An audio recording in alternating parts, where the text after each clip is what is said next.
Abakungubazi bano bawerekerako omugenzi Brian Oluma nga wa myaka 3 gyokka.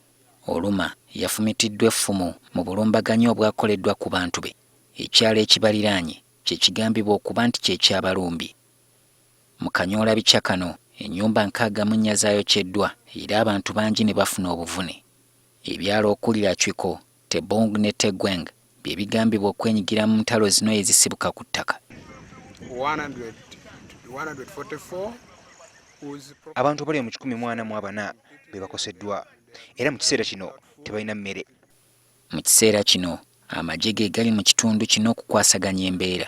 Okusinziira ku Meeja w'Ekipola, ettaka erirwanya bano ab'eggwanga ly'Abachooli n'Abalango be bali baddeko okumala emyaka egiwera. But for a long time, since 1934, when our grandparents settled here, okuva mu 1934 bulijjo baabeerangawo nga tewali alwanyina munne. Abakulembeze mu kitundu erudda eno n'ab'entalo zino bakanda kuziraba bulabi wabula mpaawo kye bayinza kuzikolera. There was no any sign of that conflict before the demarcation. Ebyokuteekawo ensalo bye bireese obuzibu.